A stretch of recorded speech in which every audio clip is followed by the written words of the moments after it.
This segment of Founders and Visionaries is brought to you by Lee Financial Group.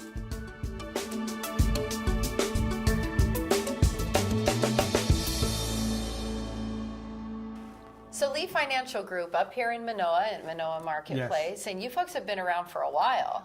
We started in 1988, and we actually started as a mutual fund company. We started our own fund called the Hawaii Municipal Fund, which gives people the ability to invest in Hawaii state municipal bonds that are state and federal tax-free. So in business since 1988, that is an incredibly wonderful accomplishment for any locally owned company.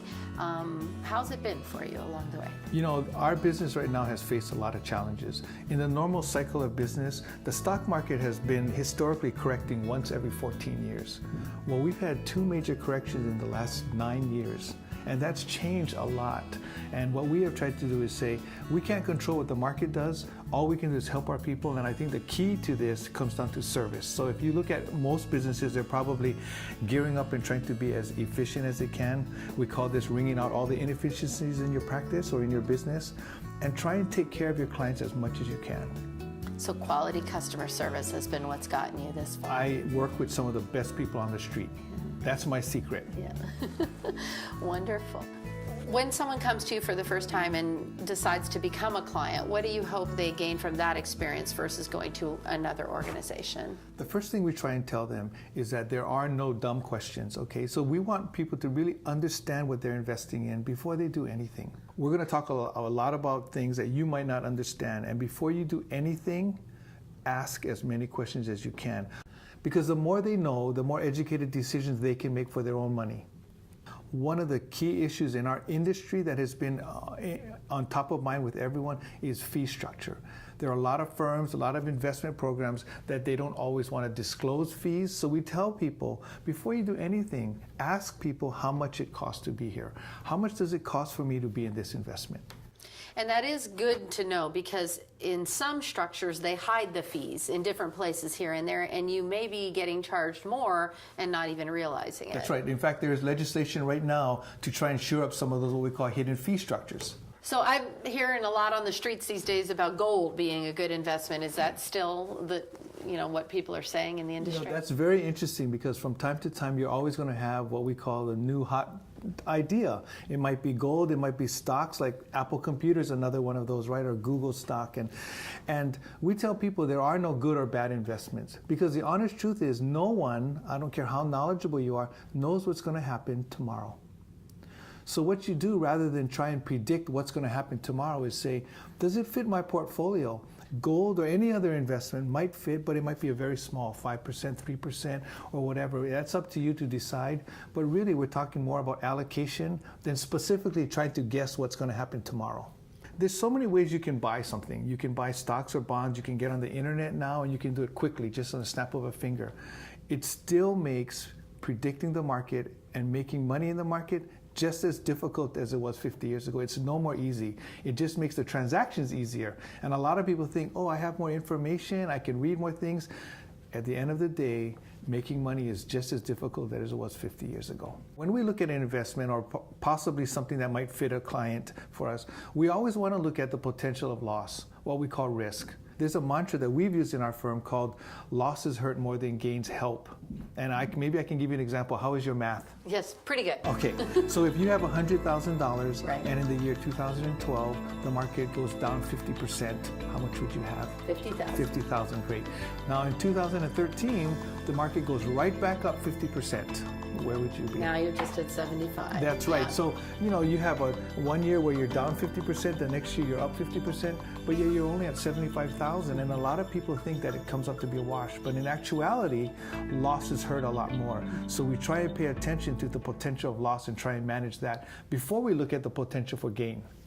What is it for you that keeps you loving what you do here? Because it can be a stressful career.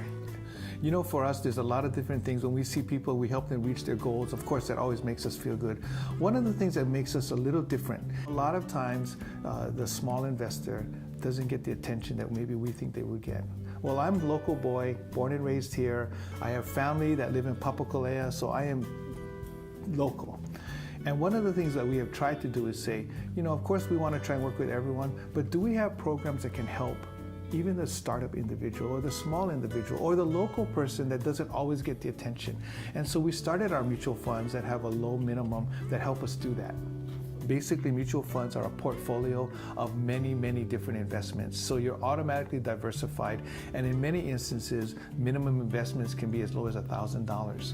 And you can add $100 every month or every 2 months whenever you want to save. So it's a great way for the small investor to get started. As you become a more sophisticated investor, as you have saved more money, then you can customize. And that's what we do for our wealth management clients, where we basically build customized portfolios that is created specifically for their objectives. And when we say objectives, you know, it's very interesting because a lot of people say, what are my investment objectives? But really, the question is, what are your life objectives? What are your objectives for your family, for your retirement, for your children, your grandchildren, your expenses? Where do they fall? Those all go into putting together a portfolio that makes sense for you. All of the stuff that you deal in right now, a lot of numbers and stats and everything, very much one side of your brain, but your past life growing up was the entertainment industry, the opposite side. Yes. So. And you know what, that's really helped me because when I was very, very young, my mother, being a Chinese woman, wanted me to learn music, and I did that, and I had the opportunity to play and actually play music at night and go to school, go to the University of Hawaii in the day. I played with a group called the Ebb Tides for many, many years. One of the things that it taught me at a very young age was to be able to stand up and not be afraid and not be shy and speak. And I think that gave me a lot of abilities that I was able to use later on. One thing that people don't know about you is that you and Bruce Lee have something in common. Our last name. Yes, no, Okay. more than your last name. Yeah. I'm an instructor for Burton Richardson's Jeet Kune Do.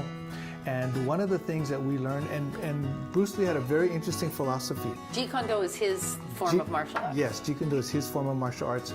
His philosophy was learn as much as you can, take what you can use, and discard the rest. And that's just like investments. And investments is the same way. When you look at investments, you say, what do I have to do to get me where I want to go?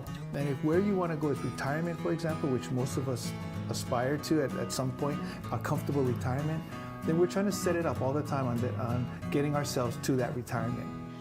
What is a comfortable retirement these days? Can we talk about that? Yeah, that's the $1 million, or should I say the $2 million question, right? That's a good question. Retirement means something different for everyone. And so I think what the best thing to do is when you are starting to put away and when you are starting to save is to have an idea where you want to be. Because if you don't know where you want to go, you're not going to know how to get there. And I think that's the biggest mistake. People will come to us and say, make me money. And we'll say, wait, stop a little bit. Tell us where you want to go. Because that determines on how we structure a strategy for you. Where would you like to see Lee Financial Group go from here? Really what we want to do is be able to help the local people. All the people here are committed to take care of the local people, and as much as we can, be a very, very strong local firm.